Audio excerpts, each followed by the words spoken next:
کے اندر کے ایک دریا چلتا تھا، دریائے نیل، اور سارے مصر کا انحصار اسی دریا پہ تھا.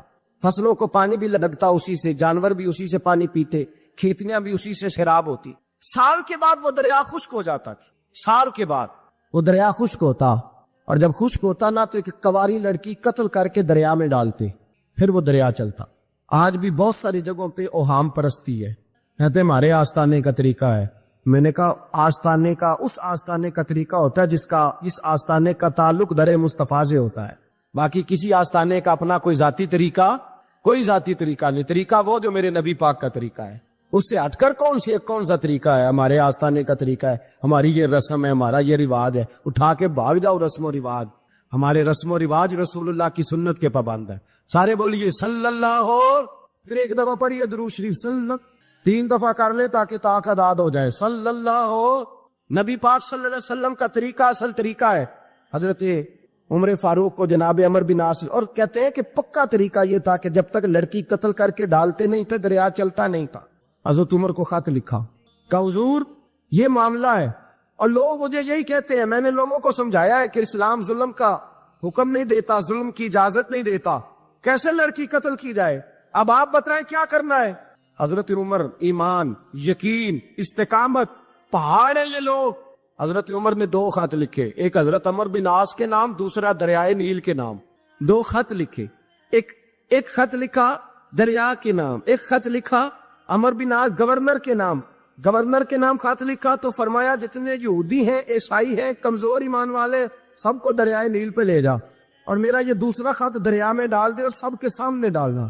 کہتے ہیں یہ خط تو پڑھنا چاہے تو تجھے اجازت بھی ہے، سنیے اور سر دھنیے اور سوچئے کہ اصل کمزوری کہاں آئی ہے، کمزوری اور نقص واقعہ کہاں ہوا ہے. حضرت سیدنا عمر بن خطاب رضی اللہ تعالیٰ عنہ نے دریا کو مخاطب کر کے لکھا، ہو دریا، اگر تو کہتا ہے نا کہ لڑکی قتل کر کے پھینکی جائے گی تو میں رسول اللہ کا ماننے والا ہوں، میں ظلم نہیں ہونے دوں گا. ہمیں تیرے پانی کی ضرورت ہی کوئی نہیں، تو بے شک پانی نہ دے. اور اگر تو اللہ کے حکم سے بہتا ہے تو پھر اللہ کا بندہ اور مصطفیٰ کا غلام عمر تجھے حکم دیتا ہے کہ فوراً بہنا شروع کر دے، فوراً منٹ نہ لگانا. حضرت سیدنا عمر بن عاص فرماتے ہیں لشکروں کے لشکر لے کے میں دریائے نیل پہ پہنچا، اور بھرے مجمع میں جناب عمر کا خط میں نے ڈالا تو دریا نے بہنا شروع کر دیا. فرماتا ہے دریا بہنے لگا اور غیر مسلم کلمہ پڑھنا شروع ہو گئے. لوگ مجھے کہنے لگے کیا دکھایا ہے جو کلمہ پڑھ رہے ہیں؟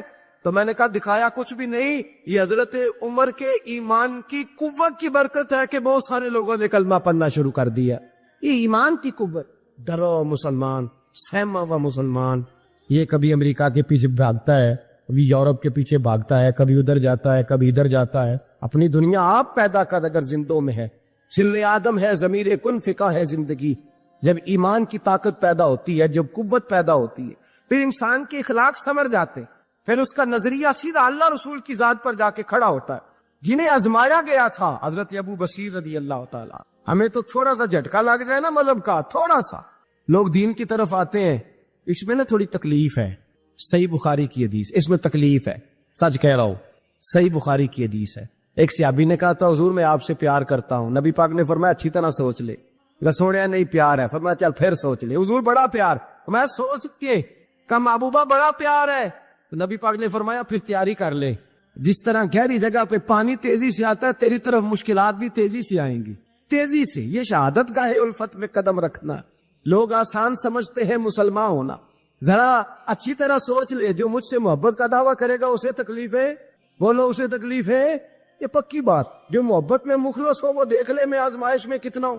تو اگر کوئی کہتا ہے نہیں مذہب میں جائیں گے تو موجیں لگ جائیں گی، تو یہ بات درست نہیں ہے. یہ تو بڑا مشکل کام ہے. یہ تو اس سے پوچھو نا جو اس منصب پہ ہے. ایک کٹھن مرحلہ، کٹھن، جو شہادت کا ہے الفت میں قدم رکھنا. لوگ آسان سمجھتے ہیں مسلمان ہونا، روتا ہے فلک برسوں، پھر جا کے یہ حالات درست ہوتے. تو بھائی یاد رکھیں اور سمجھیں. حضرت ابو بصیر رضی اللہ تعالیٰ عنہ، نبی پاک صلی اللہ علیہ وسلم نے طے کر لیا کفار کے ساتھ. حدیبیہ کی جنگ ہوئی تو فرمایا اگر کوئی مسلمان مکے چلا جائے گا تو کافر کہنے لگے ہم واپس نہیں کریں گے، اور اگر کوئی کلمہ پڑھنے والا ستایا ہوا مسلمان مدینے آئے گا تو مسلمانوں کو واپس کرنا پڑے گا. مسلمان اپنا بندہ نہیں رکھ سکتے. اور مسلمانوں کا کچھ شخص غلطی سے بھی مکے چلا گیا تو مکے والے واپس نہیں کریں گے. حضرت ابو بصیر رضی اللہ تعالیٰ عنہ صحابی تھے. باپ نے، بھائی نے، محلے والوں نے قید کیا ہوا تھا کلمہ پڑھنے کی وجہ سے، پیروں میں زنجیریں تھی، بیڑیاں، کسی طریقے سے جیل توڑ کے دوڑے مدینے پہنچے. کہتے رستے میں کسی آدمی کے ساتھ گھوڑے پہ کچھ دیر بیٹھا، پھر پیدل چلا. صحابہ کہتے اتنا دردناک منظر بڑا کم ہم نے دیکھا. ابو بصیر جس گلی سے گزرتے وہاں خون پھیل جاتا، ان کی ٹانگیں خون سے کٹتی، وہ زنجیریں بندھی ہوئی. در رسول پہ حضور میں بھاگ کے آیا ہوں. کہتے ابھی نبی پاک صلی اللہ علیہ وسلم ان کی بات سن ہی رہے تھے کہ پیچھے سے قریش کے 2 سپاہی بھی آ گئے. کہنے لگے یہ بھاگ کے آیا ہے اور آپ کا وعدہ تھا کہ آپ واپس کریں گے. چشم زدن میں ذرا سوچنا، چشم زدن میں تھوڑی دیر کے لیے غور کرنا کہ ہمیں ہمارا استاد، ہمارا پیر دھتکار دے کہ جا دوڑ جا، تو کہتے ہیں بسم اللہ جناب یہ جا رہے ہیں. ایمان کی پختگی دیکھے، اس نے تو ہمیں نکال ہی دیا جی. وہ کیسا بندہ ہے، یہاں تو کسی کے یہاں کوئی فاتحہ پڑھنے نہ جائے تو لوگ بگڑ جاتے ہیں. کہتے اس نے سلام نہیں لی، فاتحہ نہیں پڑھی، بس ختم، اس کو احساس ہی نہیں. حضرت سیدنا ابو بصیر سامنے کھڑے ہیں، سامنے 2 سپاہی آ گئے. ذرا دیکھیے ایمان کی پختگی، ایمان، یقین اور استقامت. امام بہقی نے دلائل کے اندر لکھا ہے، فرماتے ہیں نبی کریم صلی اللہ علیہ وسلم نے ان کی طرف دیکھا تو حضور کی مقدس آنکھیں آنسوؤں سے بھر گئی. حضور نے فرمایا ابو بصیر تیری تکلیف مجھے نظر آ رہی ہے، پر میں نے وعدہ کیا ہوا ہے. میں نے وعدہ، بھائی یہاں ڈٹ کے رہنا بڑا مشکل ہے، یہاں قائم رہنا بڑا کٹھن مرحلہ. یہاں آزمائش کے موقع پر دین پر انہوں نے تو رکھا ہی نہیں. لوگ تانے دیتے ہیں، باتیں کرتے، رکھا ہی نہیں، تو پھر ان کا بنتا ہے. حضور نے فرمایا تجھے جانا پڑے گا. صحابہ کہتے ہیں پورے مدینے میں ایسے تھا جیسے سوگ کا سما ہو. جب وہ 2 سپاہی حضرت ابو بصیر کو پکڑ کے لے جا رہے تھے تو وہ پلٹ پلٹ کے پیچھے دیکھتے تھے، پلٹ پلٹ، پیروں میں خون ہے، آنکھیں آنسوؤں سے بھری ہوئی. فرماتے ہیں جب وہ پلٹ رہے تھے تو مدینے کی گلیاں بھی رو رہی تھی. میرے نبی پاک جب وہ آنکھوں سے اوجھل ہو گئے تو حضور بیٹھ گئے زمین پہ. نبی پاک نے رونا شروع کر دیا. فرمایا اللہ تو نے اس شخص کی مدد فرمانی ہے، اس پر کرم کرنا ہے، اللہ اس کا خیال فرمانا. اس کے لیے دعا کی، حضور روئے. حضرت ابو بصیر باہر نکلے تو وہ جو کافر تھے نا، وہ کہنے لگے تو بڑا بنتا تھا ان کا، انہوں نے تجھے رکھا نہیں، تجھے رکھا بھی نہیں. تو حضرت ابو بصیر نے تھپڑ مارا منہ پہ. کہنے لگے میں وہ نہیں جو تھوڑی سی بات سے بدل جاؤ. ایمان، یقین اور استقامت کی دولت ملی ہوئی ہے.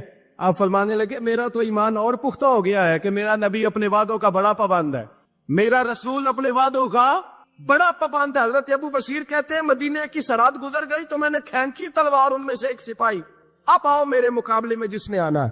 ایک کو مارا، دوسرا بھاگ گیا. فرماتے اب میں مکے جا نہیں سکتا تھا، جاؤں گا تو وہ زیادہ ماریں گے. مدینے حضور نے قبول نہ فرمایا. فرماتے ایک جنگل میں جا کے العیس نام کی ایک بستی تھی، وہاں ڈیرا لگا لیا. دریا کے کنارے پانی پی لیتا، پتے کھا لیتا، تن تندور ہڈاں دا بالن تے اسی ہاواں نال تپایا. کپ کپ مکیاں پیڑے کیتے تے اتوں صبر پلے تھلایا. تن دی ہانڈی تے من دا سالن اتے لون صبر دا پایا. غلام فریدا وے میں ساری تیری، غلام فریدا وے میں ساری تیری، تینوں اجے یقین نہیں آیا. فرماتے سالوں پتے کھائے. اب جو بھی وہاں سے تنگ ہوتا وہ میرے پاس آ کے پناہ لیتا. جس کو مکے والے مارتے میرے پاس آ کہتے تانے دینے والے آگے کہتے ہیں تم کس طرح کے نوکر ہو، تمہیں تو انہوں نے رکھا ہی نہیں. ہم نے کہا چپ کر جا، وہ ہمارے آقا ہیں، وہ ہمارے آقا ہیں. رکھے تب بھی ٹھیک ہے، نہ رکھے اللہ اکبر. ایمان دیکھو، قوت دیکھو.